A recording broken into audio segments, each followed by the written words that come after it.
It's I know. yeah, there's a lot cooking, a lot going on. I know.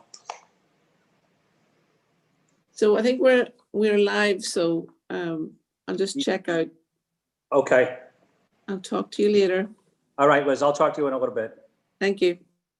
Thank you.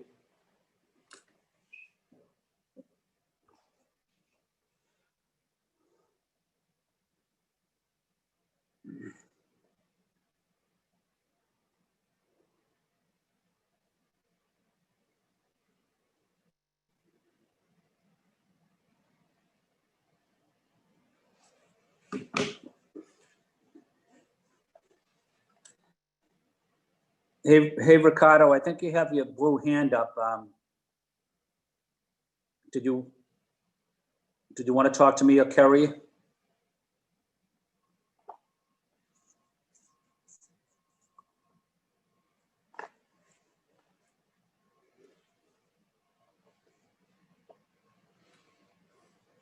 Sorry, I missed what you said. You could say it one more time. Sorry. Yeah, Ricardo Arroyo had his blue hand up. I just want to see if he. There you go. Yeah, I just wanted to be. I just need to be a panelist. Sorry about that. Thank you.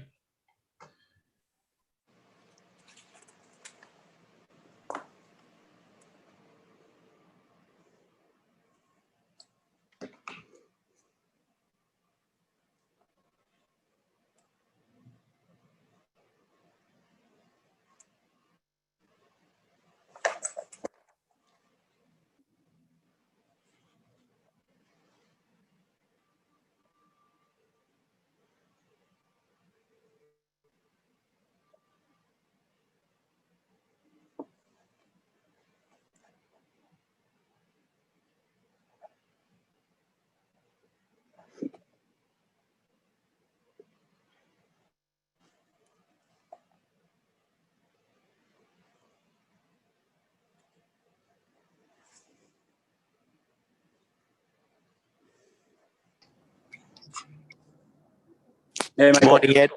Good morning, How you Ed. I'm on. Good. Been having audio problems in one corner of the office, but can you hear me clearly? Yeah, I can hear you fine. Great, thank you. Yeah. Yeah, I'm in my office too. Councilor Flynn. Hey, Kerry. Yeah, Hey, we're Kenzie. live and it's 11, so we can get started whenever you're ready. Just let me know. Okay, perfect.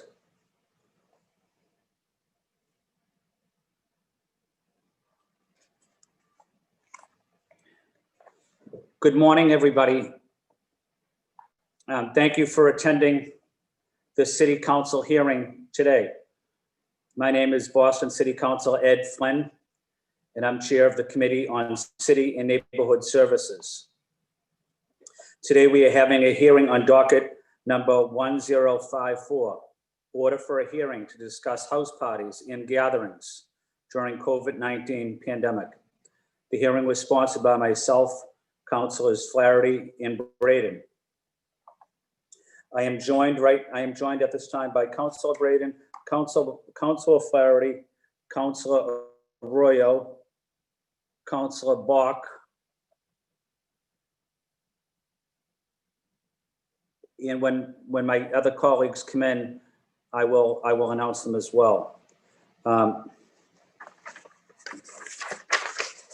This hearing is being recorded and live streamed at boston.gov/citycouncil-tv.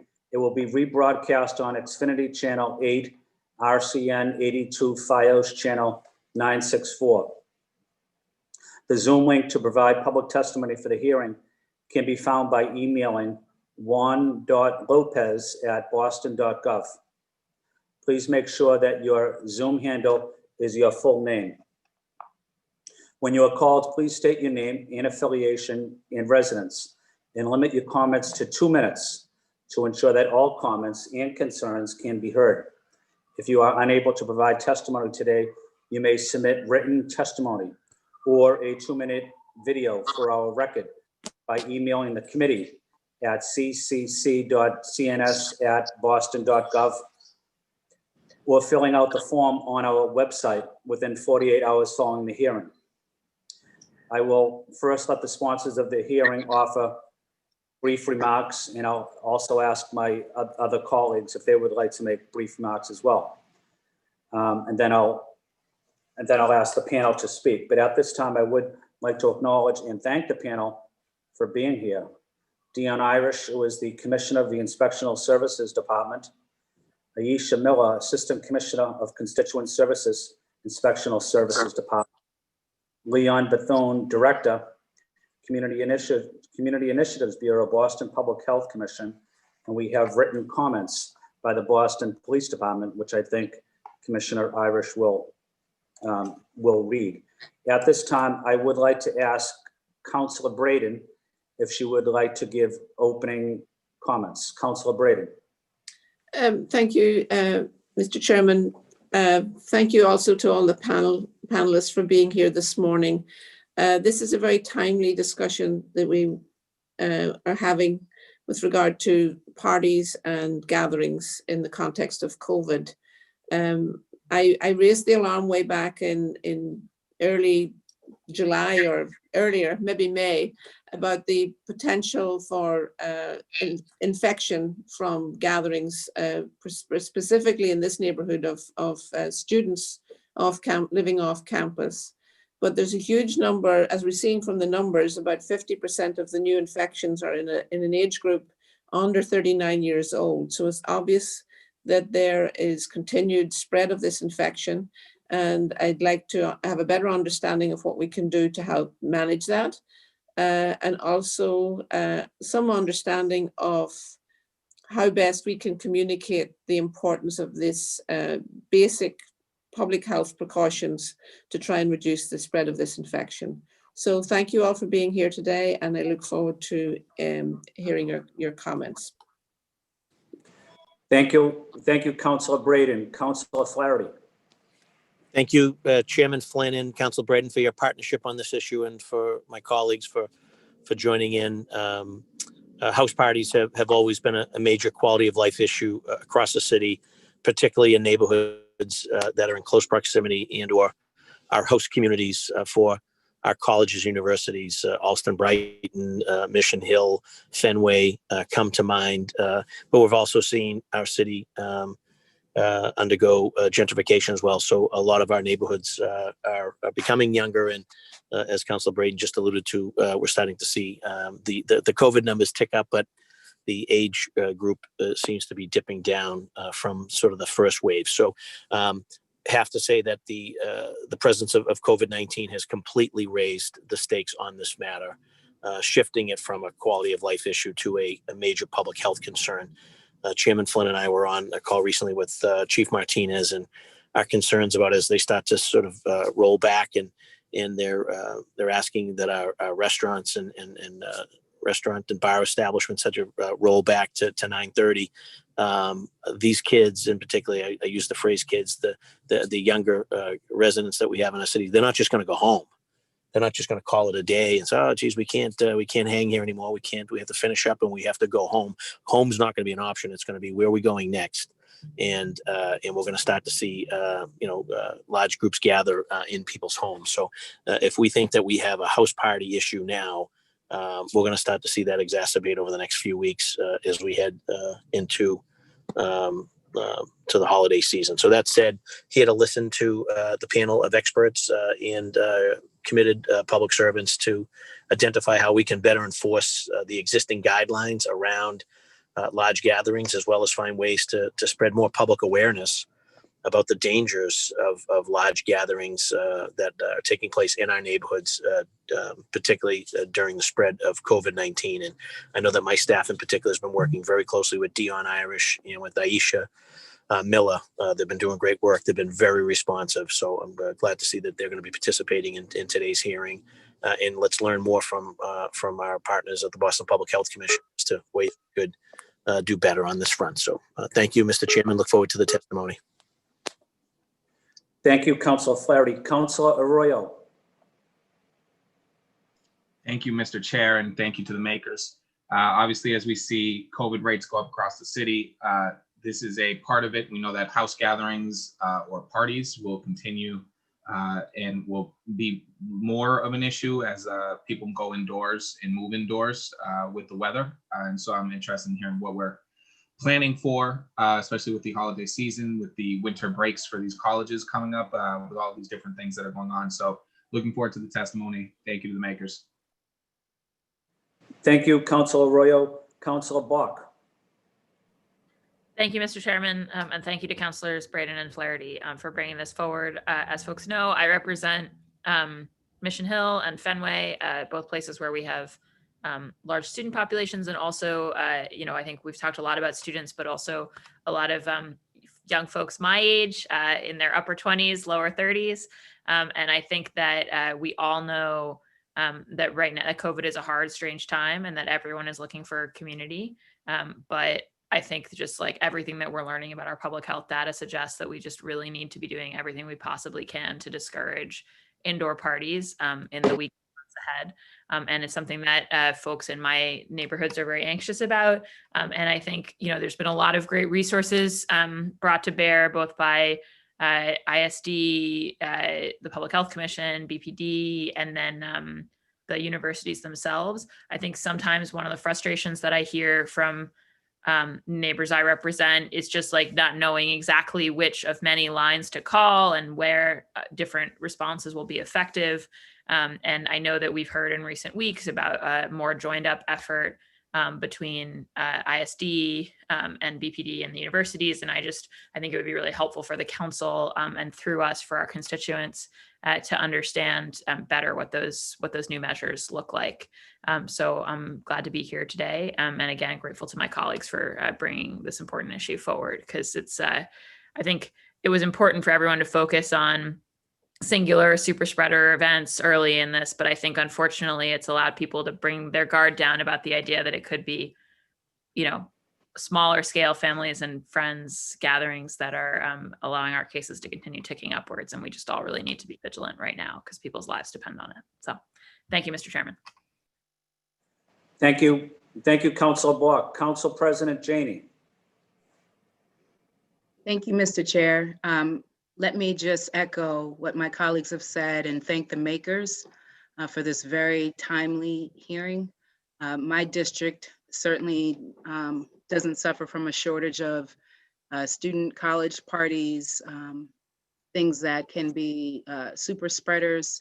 I think this was certainly an issue pre-COVID, but given where we are with the cases rising, given where we are with the governor's new advisory out today, I think this conversation, is right on time. I want to also thank the panel here, certainly Commissioner Iris, Deputy Commissioner Miller, for their work, not just for being here present, but for their work every single day. I've had the pleasure of working with them both, very responsive. I will have to step away for part of this hearing, Mr. Chair, but I want you to know that this is a very important issue. And when I'm not here, I certainly will make sure to review the recording and have staff on board as well. So thank you again for your leadership. Thank you again to the makers. Thank you to the panel. Let's get at it. Thank you, Council President. And before I introduce the panel, let me just offer my opening comments. As Councilor Flaherty mentioned, we recently met on Zoom with 90 neighbors in South Boston, Boston Police Captain Boyle, Inspectional Service Department Assistant Commissioner Miller. Data from Boston Police has shown complaints for loud parties has increased substantially compared to last year throughout the pandemic. Boston Police have encouraged neighbors to continue to contact 911 to report this irresponsible and inconsiderate behavior. ISD has also instructed us to email Assistant Commissioner Miller from the mayor's problem property list as well. I want to thank Mayor Walsh for hosting a recent meeting in South Boston, as well with Haley Dillon, who's from the Office of Neighborhood Services. But we know even with this issue, large house parties still persist. so we can look at policy changes, strict enforcement, and maybe think about increasing the fines or have a higher fine for repeat violators. We also know that these large house parties are a quality of life issue due to their loud noise and impact on the quality of life for our residents, families, and children, our seniors, persons with disabilities. These parties often leave behind trash and litter all over the streets, attracting rodents and pests as well. But it's a public health emergency. It's a critical issue. It's important that we work together. We are working together as a city government, but we need the young people in Boston who are having these parties to step up and think about other people and not themselves. Think about our seniors and persons with disabilities and families. This is having a devastating impact. Having said that, I want to acknowledge Dion Irish, but I also want to say thank you to Assistant Commissioner Miller, who has done an outstanding job being very responsive, very cooperative, in really addressing the concerns of residents. So I want to say thank you to the Assistant Commissioner. I want to say thank you to Commissioner Irish and the ONS team as well. Having said that, Commissioner Irish, would you like to open up? Yes. Good morning, Chairman Flynn. Thank you, President Janey, Councilor Braden, all the Councilor Flaherty, all the esteemed members of the City Council. Also, wish a good morning to any members of the public who are watching and who are planning to participate in today's hearing. This is certainly an important and a timely issue. So thank you for your leadership on this and helping us to spread the word and to share how we're going to go about increasing our enforcement efforts. As you know, public health officials believe that large gatherings, particularly those in indoor enclosed environments, are significant contributory factors to the COVID-19 positivity rate that we're currently experiencing. Mayor Walsh has directed city agencies to increase our enforcement in order to discourage such activities at this time, and my colleagues and I are prepared to talk about how we're doing that. I can only think that as an undergrad at Boston University, I was involved in some of these parties, sometimes as a DJ, so I never thought I'd be saying this, but this is not the time to party. This is not the time. However, before we get into details about our enforcement strategy, I believe my colleague Leon Bethune from the Health Commission, or another colleague from the Health Commission, is going to help us to understand our current state of affairs with some information on where we are with COVID-19. Is that correct, Leon?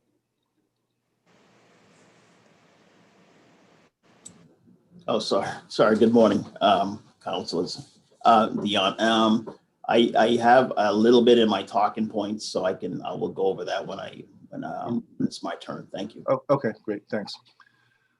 So in furtherance of Mayor Walsh's directive for greater enforcement against house parties and large gatherings that violate COVID-19 public health orders, the Inspection Services Department, the Public Health Commission, the Boston Fire Department, the Licensing Board, the Civic Engagement Cabinet, and the Boston Police Department have coordinated our efforts to implement a multi-pronged enforcement strategy. The Boston Police, as you know, is the primary responder to party complaints throughout the city and therefore a critical partner to our COVID-19 enforcement efforts. Commissioner Gross couldn't be here today, as Chair Flynn mentioned. However, he did send a letter, and I'm going to ask Assistant Commissioner Aisha Miller to read that letter into the record, please. Thank you, Commissioner Irish, Chairman Flaherty, and City Council President Janey, and all city councilors. Boston City Council's Committee on City and Neighborhood Services. Unfortunately, the Boston Police Department is unable to participate in today's hearing to discuss our house parties and large gatherings during the COVID-19 pandemic due to post-election operational plans. We appreciate all the opportunity to provide written testimony. We share the concerns of our council and the community regarding house parties and large gatherings and their potential for spreading COVID-19, as well as negatively impacting quality of life in our neighborhoods. The BPD put together a proactive comprehension plan across multiple districts during the spring, summer, and fall to address and prevent large outdoor gatherings in certain problem areas. This plan taxed our resources, but was extremely effective with almost no contentious incidents between our officers and the participants of the gatherings. The lessons learned from this effort will inform our work as we go into the winter months. The BPD has a party line that we publicize through our community service officers and social media. The purpose of this BPD party line is to give residents a direct contact for reporting the occurrence of loud parties. Residents are encouraged to use this resource as a means of preventing late night disorderly behavior and to reduce incidents of possible criminal conduct. The party line number is 617-343-5500. Residents may also report any disturbance to 911 or the neighborhood district station.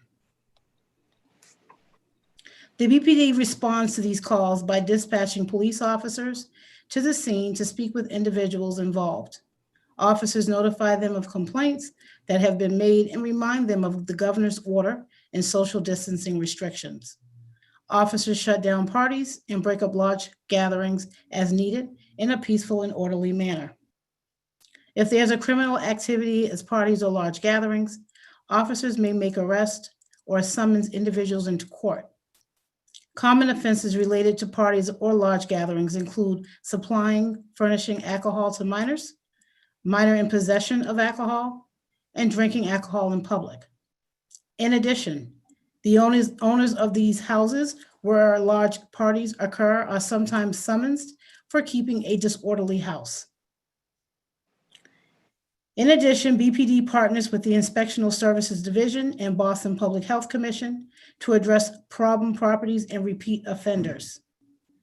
When requested, BPD accompanies inspection teams to assist them with and provide police presence. The Boston Police Department will continue to work with the community and our many partners to protect and serve the residents of Boston. And we encourage the community to keep reporting parties and large gatherings through the party line or 911. Thank you.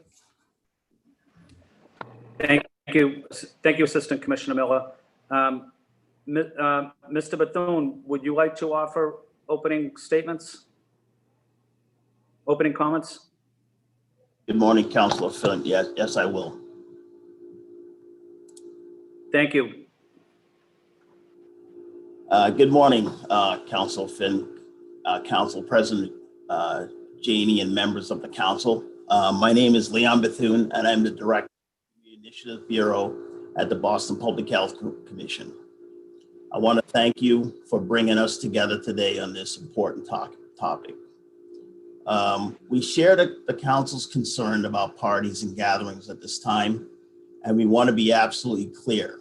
There should be no parties or large gatherings held in Boston right now due to the COVID-19 pandemic. Governor Baker just signed an updated order number 54, which restricts gathering. The new gathering order reduces the gathering size limits for gathering at private residence. Indoor gathering at private residence are limited to 10 people, and outdoor gathering at private residence are limited to 25 people. The limit on gatherings held in public spaces and at event venues, for instance, a wedding, remains the same. The new order also requires that all gatherings, regardless of size or location, must end and disperse at 9:30 p.m. The new gathering order also requires that organizers of gatherings to report known positive COVID-19 cases to the local health department in that community and requires organizers to cooperate with contact tracing. The gathering order also authorized continued enforcement by local health and police departments and specifies that fines for violating that gathering order will be $500 for each person above the limit at a particular gathering. These new restrictions come at a time when we are deeply concerned about rising rates. Some stats from July 5th through October 31st, the weekly rates for new COVID increased significantly for all age groups. Among age groups, the Boston residents ages 20 to 29 had the highest COVID rates, 1,277 cases per 100,000 population for the most recent 4 months of July through October. Boston Public Health Commission response to parties and gathering is one important component to our overall COVID-19 response plan, where we are implementing a close partnership with Chief Martinez and the Health and Human Service Cabinet. The Boston Public Health Commission is also working in collaboration with our ISD partners to address reports of violations on the restrictions of large indoor gatherings. We work closely with the inspectional services and the Boston Police Department to enforce these restrictions when a complaint is made by email referrals to the 311 system. During these inspections, the Boston Police Department provide the enforcements, while our environmental inspectors at the Boston Public Health Commission take a primary role in providing education and awareness regarding pandemic restrictions and the spread of COVID-19. We're currently developing educational materials to be distributed at inspection visits made to a party house. These materials are being designed specifically for the ages 20 to 29 demographics and will include a COVID fact sheet, information about testing, and a QR code linking party attendees to testing locations. Boston Public Health Commission is also developing a letter to send to homeowners who host these gatherings in violation of COVID-19 restrictions. This letter will outline the restrictions on large gatherings and encourage any attendees to get tested. We also want to note that we continue to be proactive in our approach. We are monitoring websites like Meetup, Eventbrite, and social media for planned large gatherings so we can reach out to the organizers and prevent these gatherings from being held. As we find ourselves in the midst of the flu season and COVID-19 continues to spread, Boston Public Health Commission want to emphasize that mask wearing and social distancing are the key to prevent future transmission. If people do attend a party or gather with others, it's important that they seek out testing. And I just want to thank you for this opportunity to present. And I want to thank the Committee on City and Neighborhood Services for allowing me the opportunity to testify today. And I'm happy to answer any questions. Thank you. Thank you, Mr. Bethune, for your testimony and for your leadership on this important issue. At this time, I'd like to ask my colleague, Councilor Braden, if she would like to start off the Q&A. But before I do that, I'd like to recognize Councilor Mejia that's also with us, that has joined us. Councilor Braden. Thank you, Mr. Chair. I just had a quick question about the number of, the teams that go out to do an intervention when there's a party ongoing. How many calls have you responded to so far? And what was the response of the folks when you approached these gatherings? So we have a team we call the Investigations and Enforcement Team. We refer to it as the I&E team because we love acronyms. And this team consists of inspectors from different disciplines, our constituent services liaisons, attorneys. It's led by our director of investigations, but most important that this team is a component of a larger team of an interagency partnership with the Health Commission, with the Fire Department, with the Police Department, and for this particular initiative, also with the off-campus offices of local colleges and universities. So when this team operates in a variety of ways, there are times where we're doing follow-up on complaints that have already been responded to by the police department, or complaints that may come through 311 about things that happened in the past, where we're sending out warning letters, we're sending out information. We are also going out proactively when we have intelligence that places where there are recurring parties or parties are likely to happen. And when we do go out to do those type of investigations, I think we've done about 30 of those so far. Then that team is consistent of ISD inspectors, police departments, And depending on where we're at, it may be a rep from the local college or a nearby college we think may have students who live in that area. What we've found so far is that in at least one case, we more than one case where weren't given access. So in cases like that, we're sending warning letters to the property owner. There are places that we've gotten access to and we've gotten the evidence, and we've issued, I believe, about 3 fines. So it's a mixture of things. There are some places that sort of operating illegal clubs that are having parties on a weekly basis. So we've teamed up with the police department, and I think we've had success in discontinuing those activities. So it's sort of a mix. Some of it is education, just to remind folks that these are the rules and you shouldn't be having parties at this time. Thank you. In terms of, you say you've levied three occasions where you've had to issue fines? Yes. Okay, thank you. I know, yeah, one was, I think, last weekend when we had a Halloween operation, and there was one, I think it may have been in your neighborhood, Councilor Braden. Probably. Yeah, there were about 63 people there, so. Yeah, we were a little worried about Halloween. So did you see across the city, did you see an uptick in reports of parties on Halloween?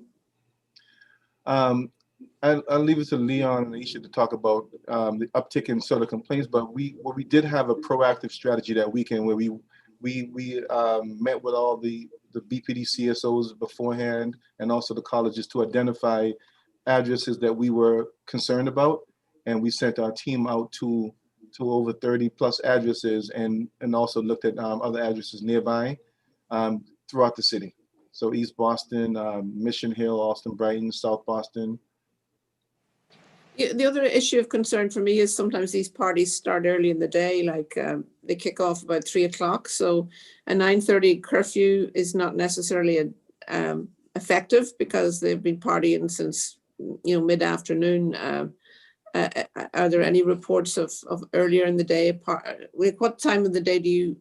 Obviously, the evening time would be more prevalent, but do you ever get called to parties during the early afternoon, evening on a weekend? Yeah, we haven't gotten called to any day parties, but we certainly want to use this opportunity just to encourage the public to call 911 or call the party line that Aisha mentioned earlier, so that we are aware of this, if this is occurring, that we want to know about it so we can address that as well. Very good. Thank you. Thank you for all of your work. I realize this is a totally cross-departmental effort, and I really appreciate the thought and consideration that's been put into this to try and keep us all safe. So thank you so much. Thank you. Thank you. And I just would like to add that, if we do, we're trying to be as proactive as possible. If we do hear about parties, we try to at least, make phone calls and send letters to those addresses to make sure that they stop. So we are doing that. Yeah, there are a few locations that are frequent flyers out here, right. So we almost know ahead of time where the hotspots are going to be. So thank you. Thank you, Councilor Braden. Councilor Flaherty. Chairman Flynn, yeah, just want to see what the possibility is of when those 911 call comes, when they come in for the loud house parties, and they go in as, I think, a priority 9. So obviously we don't have the benefit of having the police on with this morning, but was hoping that maybe the commission might have some inkling as to, I guess, what's the process by which those calls can be elevated to get a more prompt response. What we don't want to have happen is neighbors having to engage abutters in terms of telling them to lower the music down and/or, that it's we're in a pandemic and they really shouldn't be having that many people over, particularly when there's booze involved and/or drugs. It's a recipe for disaster. So short of having our citizens engage their own neighbors and/or short of having someone go by with like a red or a green or a yellow vest on behalf of a particular city agency, I think that in many instances we're going to need the support of our police officers, and was hoping that these calls given the importance of it of COVID-19 and it going from a public generally a quality of life issue to a public health crisis, we might want to elevate those calls. That's just my ask is how do we elevate these beyond a priority 9, which is the lowest priority, and they get to them when everything else is clear. And we all know from the number of 911 calls that come in every year, close to 800,000, that sometimes these calls, linger for a while, and it forces neighbors to take matters into their own hands to quell the noise in the middle of the night. That's a great question, Councilor. Sometimes there are competing priorities depending on what's going on, but I can tell you that this is a priority for the police department, and they've been very responsive. We are communicating with them regularly, meetings, emails, and what they're doing is when they respond, they'll tell folks to knock it off, and 9 times out of 10, they're probably going to listen to the police department. But when they don't, they're also reporting to us about chronic activities, certain problem properties, and those are the properties that we're doing some joint enforcement on. They're also going to be more vigilant in terms of making sure that they're getting us 1-1 reports with as much detail as they can provide, because that also will be helpful to us to be able to issue fines. Even though we may not be there to see it ourselves, we can use the police department's report as a witness, and also count on them to be present at any hearings if someone chose to appeal a fine. So it's a priority for the police department. Thank you, Commissioner. Thank you, Mr. Chairman. That's it for me. Thank you, Councilor Flaherty. Next up is Councilor Arroyo. Thank you, Mr. Chair, and thank you to the panel. I know that we're talking primarily about house parties.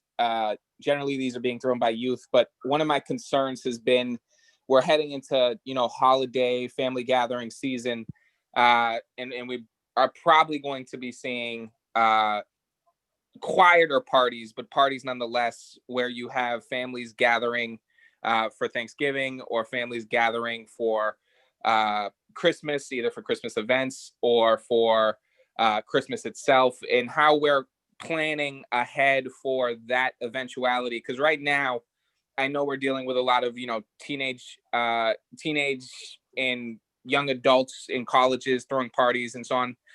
We have some, I know in my district, we don't have so much of a college population, so our parties aren't necessarily in that realm, but we also, they're limited. There's a few spots that I know have had parties, and we've dealt with calling that in. But in terms of, the holidays, we're going to see a lot more activity from a lot of different demographics. And I just want to know what we're doing to get ahead of that as far as an information campaign, as far as preparing for that, so that we can sort of minimize that. Because I know for me, one of my major concerns is what happens when, Thanksgiving, everybody around the city is sitting down at different houses or at different homes, and what happens after that. So what are we doing to sort of at least educate on this?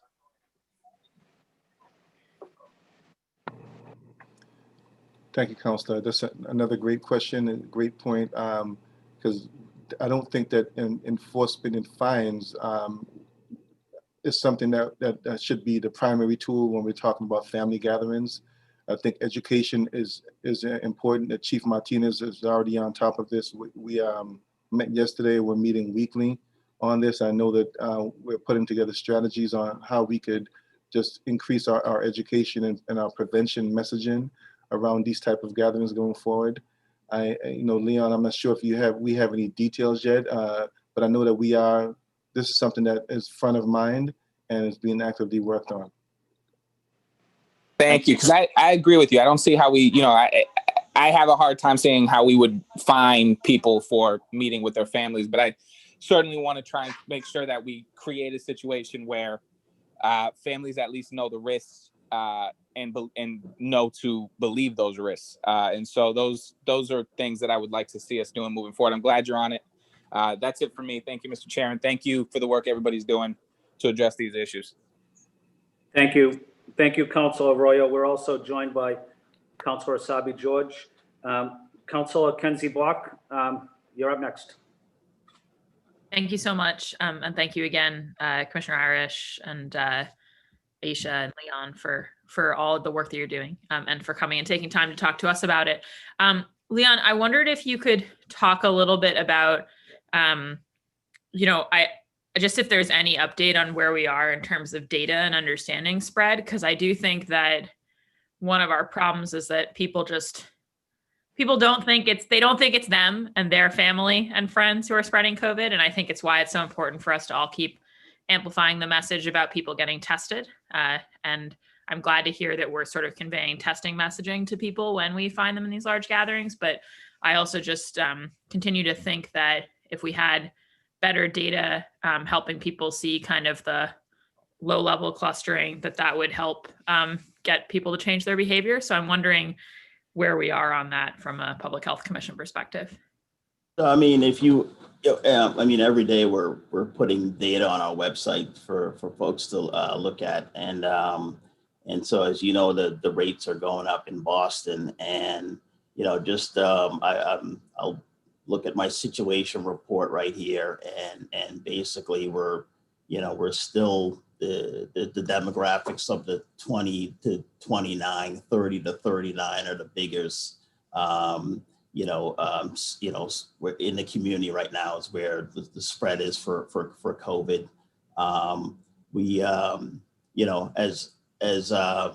As Commissioner Irish had said, when we go to these parties, we try to make sure that we record the address and we're looking at to see if anybody get so from us telling folks to get tested, they usually do.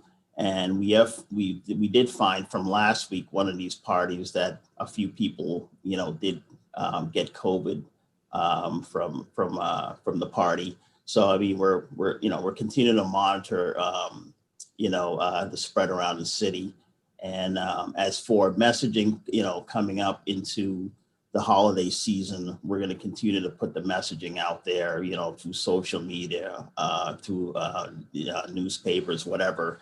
And we also have boots on the ground right now in the various neighborhoods. Our folks are out there trying to educate folks wherever we find them, whether in the streets, business owners, whoever, to try to make sure they know, how COVID is spread and how to protect themselves. Great. Yeah, I think it would be wonderful. I know that there's been some discussion about these materials that are targeted at kind of that 20s and 30s demographic. I think it would be great for the council to have those to amplify more. I feel like I Absolutely still don't really have those, and I represent a lot of those folks. I also do think that, you mentioned the party last week. I think to the extent the Health Commission could think about kind of being able to share some anonymized examples about what spread has looked like. Because I think that, while I recognize the data report is there and it shows an uptick, I think that there's still not obviously that immediate link for folks to behavior. And I do Sure. think that, in fairness, the reality is that a lot of people in their 20s and 30s are also doing essential in-person jobs. And so I think it's reasonable for people to say, hey, well, is it really my party, or is it just that I'm being exposed to more people Right. out and about? And I think that we do have good reason to think that these indoor gatherings are a problem, and that they're going to become even more of one as life just moves indoors more into the winter. But I think that being able to sort of dramatize for people what that has looked like in specific cases could be really helpful with changing behavior. And so I would urge the Health Commission to think about ways to share that kind of cluster spread information examples in ways that obviously protect people's privacy. Yeah, I think that's the major thing, is protect the HIPAA protection of people's privacy, and so I mean, we can't say, all right, at this address, we found 40 people, and so you just gave everybody, so we're trying to figure out how to do those messaging without compromising people's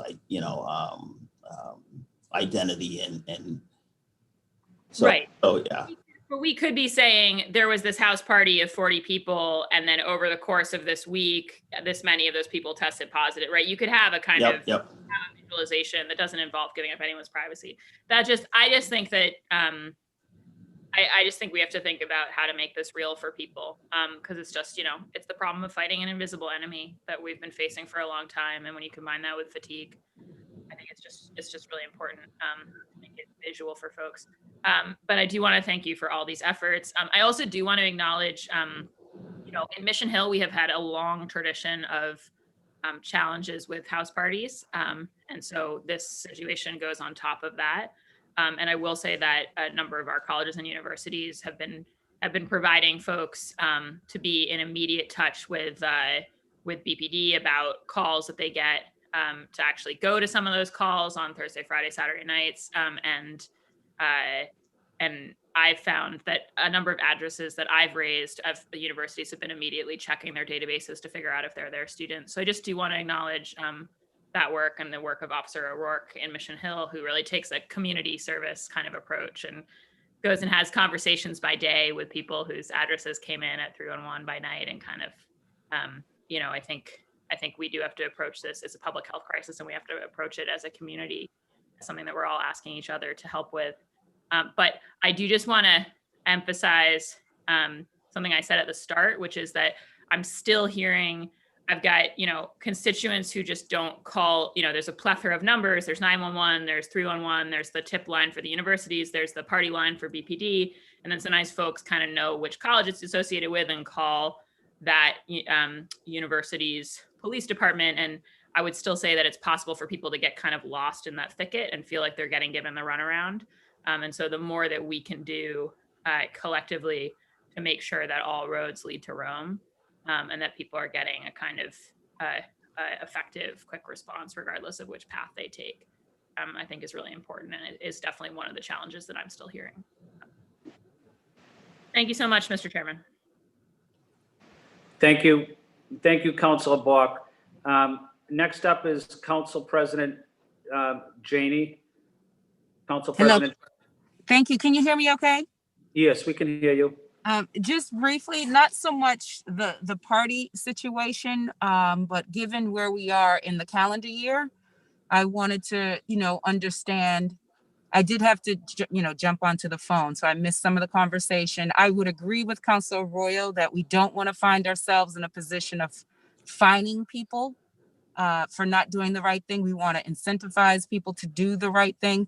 But given the calendar year, families will be gathering for Thanksgiving. And I'm just wondering, what proactively can we do to get the messaging out there, to Councilor Bach's point around the safe things to do, how to, celebrate some of these holidays that are coming up in a much more safer fashion. I think the more we can give folks the information and the tools to gather safely or to limit, their gathering altogether, the better off we are, rather than trying to punitively come to them after the fact with fines. So I'm just curious if anyone on the panel can speak to any proactive thinking around messaging for the upcoming holidays. So not so much the college parties or the folks who are gathering for cookouts and other types of celebrations, but just thinking of the holidays that are coming up. Thank you, Mr. Chair. Thank you, Council President. Commissioner Irish, do you want to answer Sure. that one? Yes, the messaging is critical, and it's as I mentioned before, it's something that's top of mind. It's something that we've already been in discussion about. I think there's been some parts of the messaging that's already been communicated in terms of helping people to think about how to celebrate safely this year. I think there's a lot more work to be done as we fine tune the strategy and launch a strategy, hopefully with everyone's help, to communicate safer ways for folks to participate.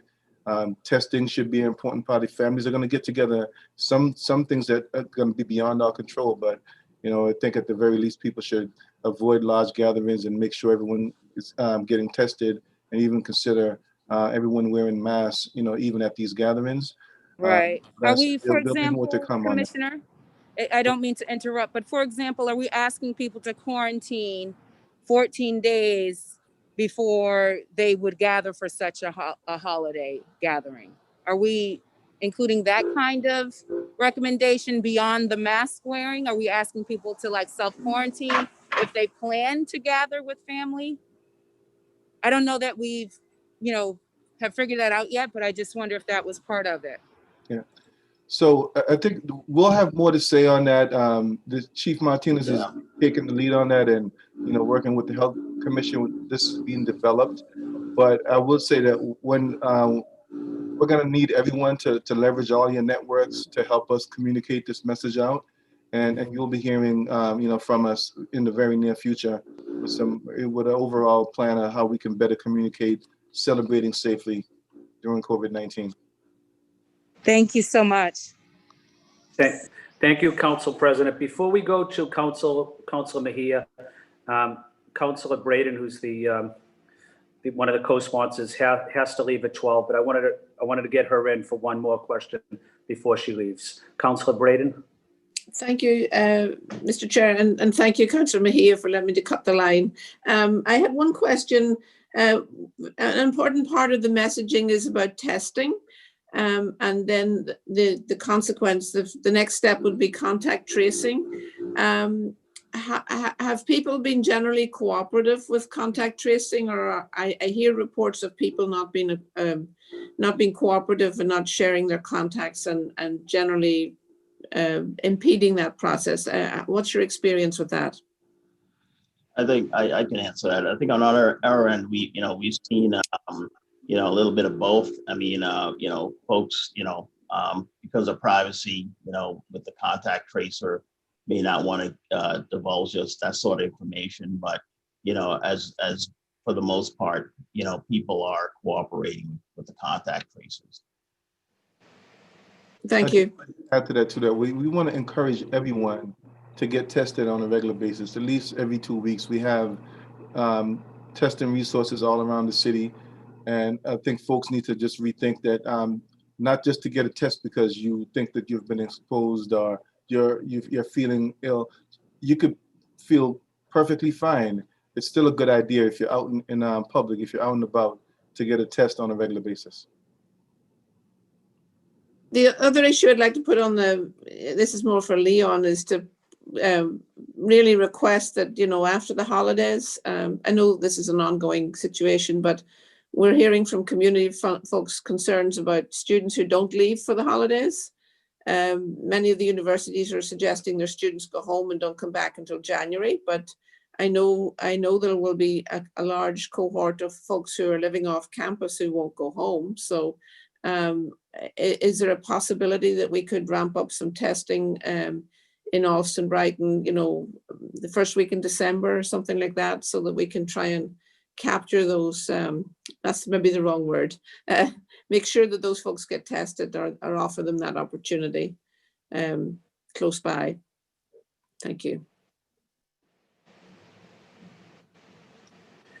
Thank you, Councilor Braden. I want to say thank you to Councilor Mejia for allowing Councilor Braden to jump in.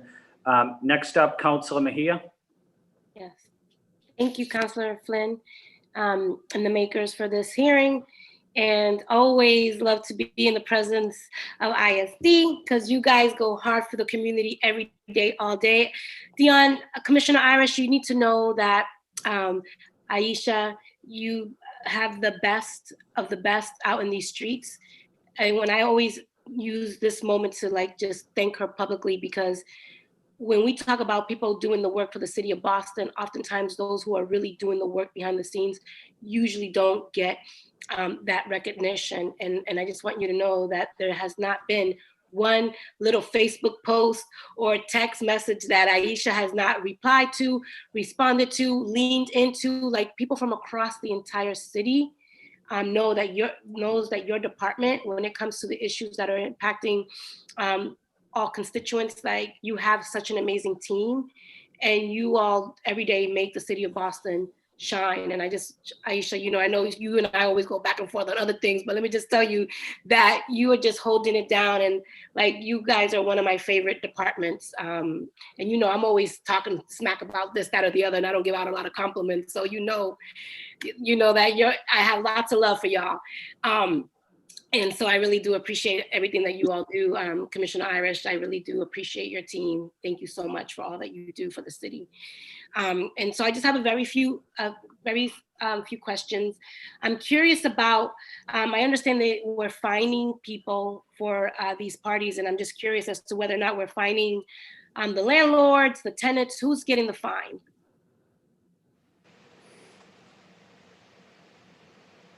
Anyone who has the answer can answer that. That's a good question. Commissioner, do you want to? I'm going to let you, Aisha take that one. Thank you, Councilman. Somebody by the way, President Janey already gave her a promotion. She called her deputy commissioner, so she's going to be commissioner next, right? Well, yeah. That's actually a good question. So what I've been trying to do after speaking with the commissioner and trying to have a good approach with finding people, because we just really didn't want to come off like we're just finding individuals. What we did, we called the landlords and gave them a preaching to, so to speak, and a verbal warning. This is happening at your residence and you need to speak to your tenants. Now, after that conversation, I did let Chairman Flynn know some of the folks that I have gotten in contact with, just so he would know who was responding to my verbal phone calls. And it happened again. So at that point, we try to give you a warning letter, but if I verbally speak to you, you get a fine. Because I think that if I'm actually taking the time to call you, and so you'll know what the issue is and what's going on at your property, then you should probably take that into consideration, that this is happening, and you speak to your tenants and stop it. So what we're doing is we are fining those who go against the governor's order. The governor's order has changed, and it's now 10 inside, 25 outside. So our letter has changed based on the governor's order. And so far, we have sent out 41 warning letters and 4 fines of $500. Wow. And so I'm curious, in terms of who these landlords are, do they live in Boston, or are these landlords that have property in Boston, but really no stake in what happens in the city?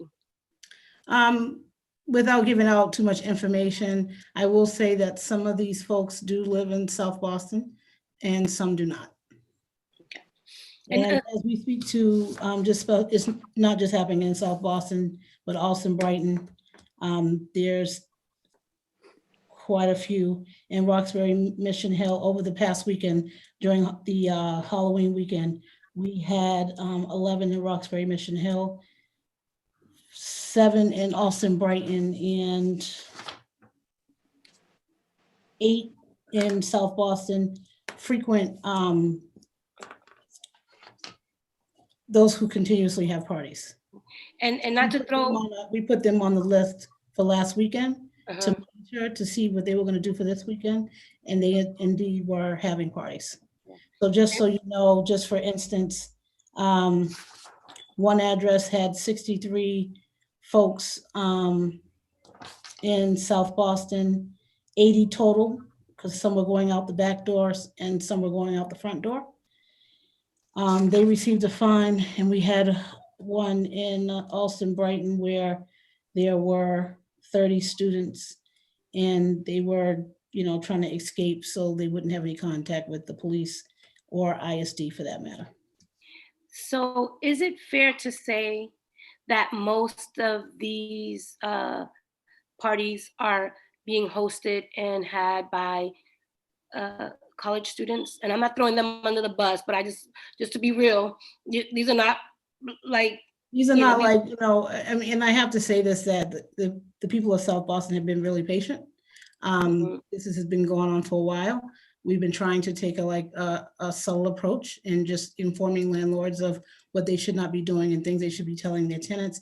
And with the help of the Boston Public Health Commission, giving out information so they can stop the spread. But the noise continues. So if you're a lifelong resident, you're sitting in your house, you may be, you just want to relax because you really can't go anywhere. And it sounds like a band is sitting in your living room. It's an issue, and it's just becoming more of an issue. So we had to find ways in order to get our message across where that we mean business. So let me ask you this question, and Leon, this might be for you potentially, or I don't think we have anyone here from the BPD, but I'm just curious, at what point do we start with this contract tracing at the very least, what schools these kids are from, and that potentially we can then hold those schools accountable to, because I think when we're thinking about accountability, it has to be 360. Some of it falls on the responsibility of the landlord, some of it is the tenant, but then at some point we need to look at these schools that are the ones that are bringing a lot of the influx of these students into Boston.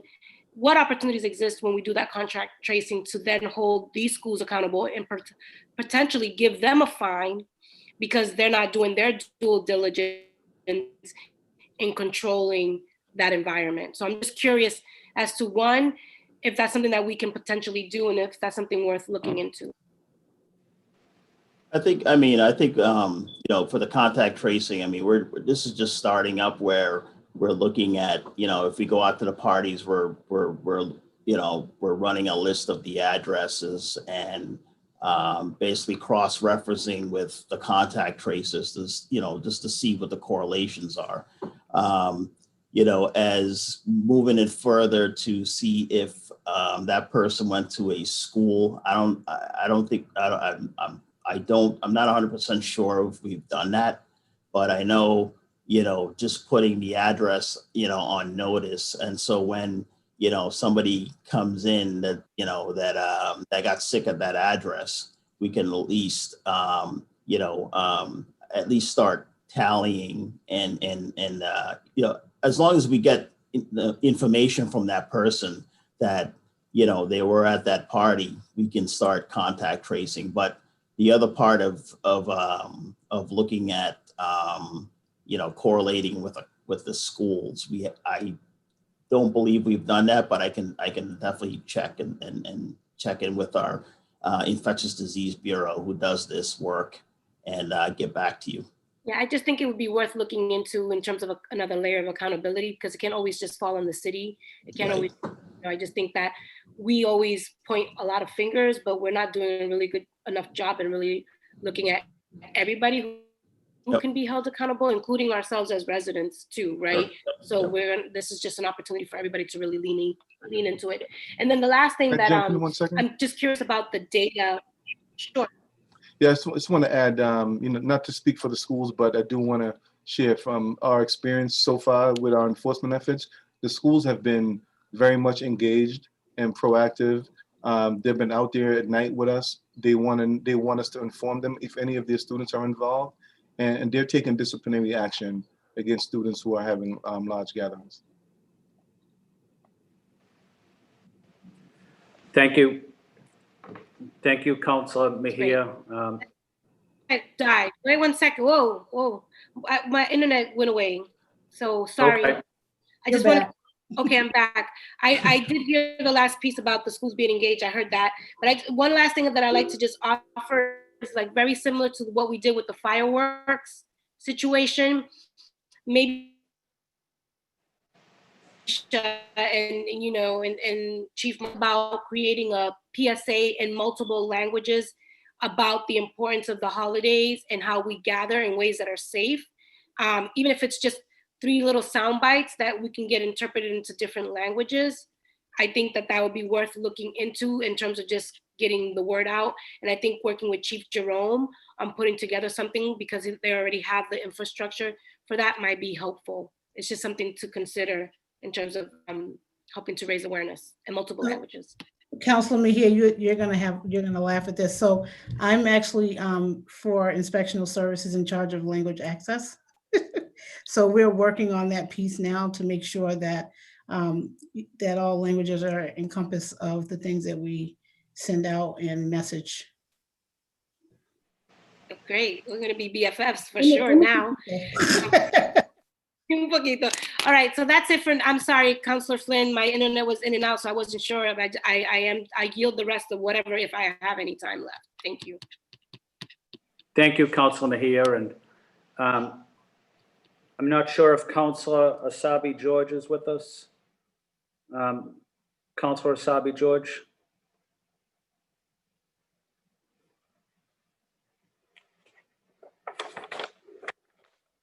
So I'll wait till Councilor Asabi George comes back, but I had a couple of follow-up questions from my colleagues. If you could give me, I'll just take a minute.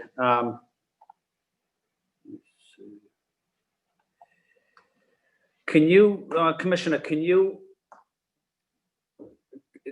or Mr. Bethune, so when there is a large party in a neighborhood, are we recommending that everybody at that party immediately or the next day go get testing?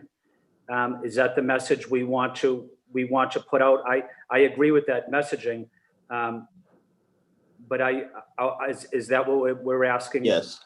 Okay. Yes, absolutely, because when you're drinking and you're in an enclosed space and there's somebody that's asymptomatic, you are more likely to spread COVID to all your other party goers. So we're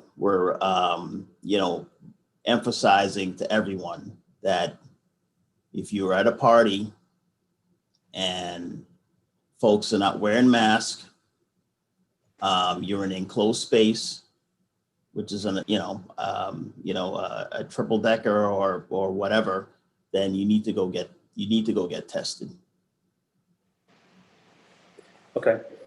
And my other question is, can you just talk about the communication that ISD has with Boston Police and with the public health when the Boston Police responds to a party, then describe the next steps in the process in terms of communication with ISD and with public health?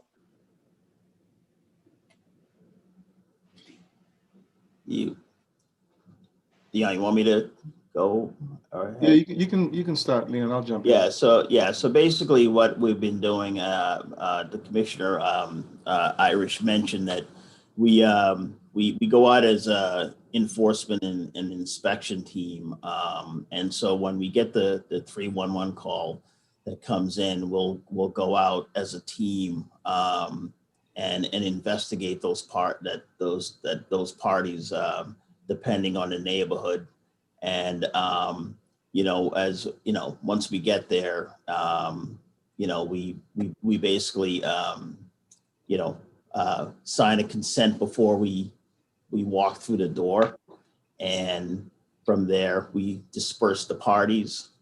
The Boston Public Health Commission team give out as much COVID information as possible to the party goers to make sure they're getting tested and they know about COVID, and we get the information of the tenants, the landlords, and from there we can issue our warning letters and fines.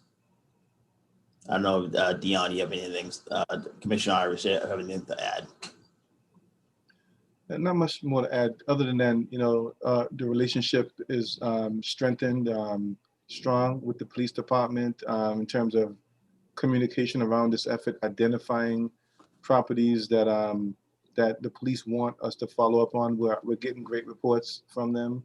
So the partnership is going well so far with enforcement. So anyone who's considering having parties on a regular basis or illegal clubs, and the party's over, this is not the time to be partying. Thank you, Commissioner and Mr. Bethune. I guess my final question is, like us all, we have great respect and admiration for our dedicated city employees, our police, our ISD team, our public health team. when they respond to a house party, our city employees, and, you know, there was a recent party, you mentioned there was 80 people or 50 people, what type of public health, are we putting our dedicated city employees also in jeopardy by responding to these parties, being exposed to COVID-19? And obviously, there's probably some sense that we are, but what type of assistance are we providing city employees that may be exposed, or you know, are we asking city employees to get tested immediately as well? And so for our employees, as you know, they're all provided with protective equipment and trained to make sure that we're diligent in maintaining physical distancing, not having close encounters with folks, even when we're doing inspections. So, you know, if we can accomplish it by being 10, 12 feet away, by seeing what we need to see and addressing it, that's what we're doing. With respect to testing, we are not only encouraging all of our employees to get tested on a regular basis, Mayor Walsh has also offered a benefit where every employee gets an hour every 2 weeks, every 14 days to get a test. So that's strongly encouraged, irrespective to we're responding to a party or we're inspecting a construction site or a residential dwelling. Thank you. I echo the same as Commissioner Irish. Same thing on the Boston Public Health Commission. All our inspectors are, you know, trained to maintain physical distance. They're all have PPE that they carry around, hand sanitizer. One of the things we do when we go to these parties is we do give out hand sanitizers, along with all the COVID information. And so our folks are well aware of all the testing sites around Boston. We encourage them to get tested, and they're well protected with personal protective equipment. Thank you, Mr. Bethune, and thank you, Commissioner, for your response. And the reason I asked that question is just out of the respect that we all have for city employees that are really keeping the city moving forward, especially during this difficult time in our city and country. I want to say thank you to the panelists for your outstanding work on this issue and many issues across the city. Commissioner Irish and Mr. Bethune and Assistant Commissioner Miller as well, and the ISD team, the Boston Police team as well. They're providing exceptional service to our residents, often criticized, but there they go to work every single day. They get up in the morning, they do their job, and they're trying their best to keep our city safe and our residents healthy, as others are as well. Having said that, Councilor Flaherty, are you interested in giving final comments before we No, it's well well said, Mr. Chairman. Just following your lead on that, and look forward to continue to work with our Boston Police Department, Inspectional Services, and Public Health Commission to get these house parties under control, and let's get COVID under control and move our city forward. Thank you, Councilor Flaherty. Thank you to the panelists for being here. Thank you to my colleagues on the Boston City Council. Kerry, I'm not sure if we have any public testimony. I forgot to ask that. Do we have any public testimony, Kerry?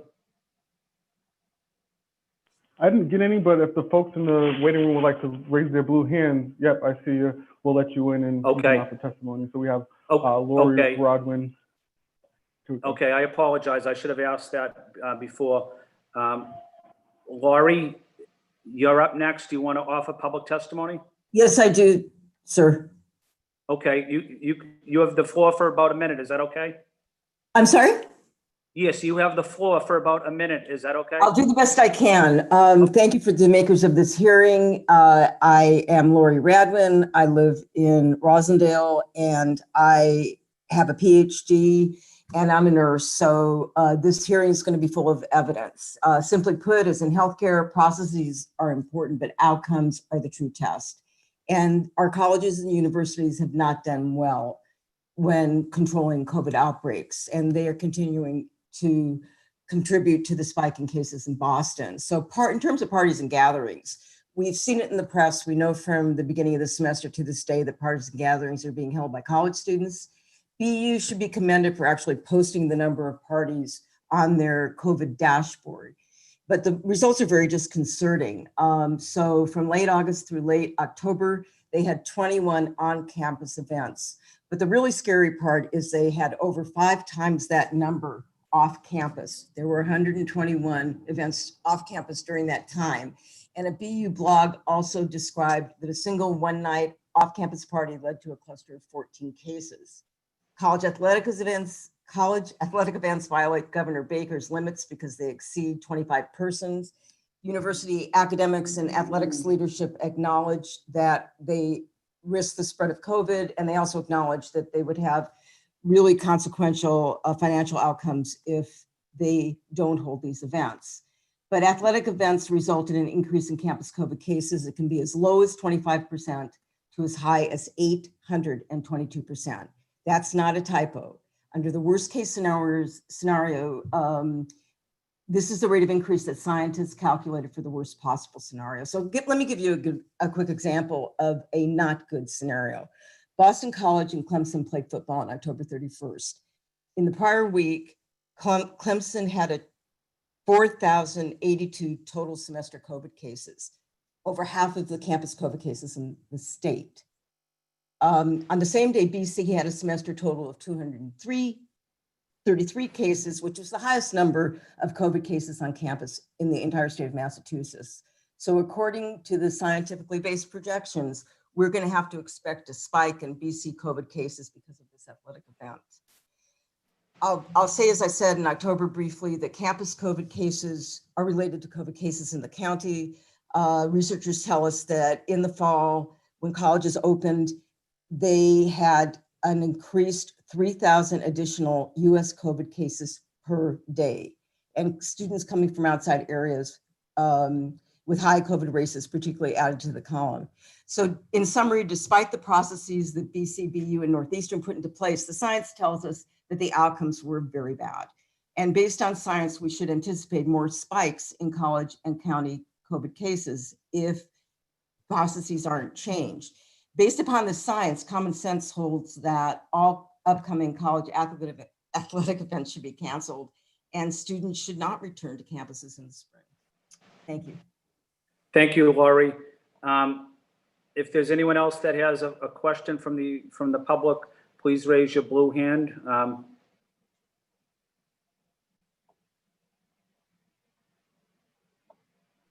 I don't see any hands raised at this time.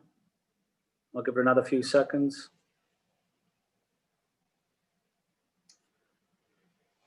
Well, again, thank you to the panelists for your outstanding leadership, for your testimony. Again, to my colleagues, Mayor Walsh's team. And I want to say thank you to Kerry and Juan at Central staff for helping us organize today's testimony, today's hearing. Thank you, everybody. This meeting is adjourned. Thank you. Make sure you gavel us out, Flynn. You have to do the gavel.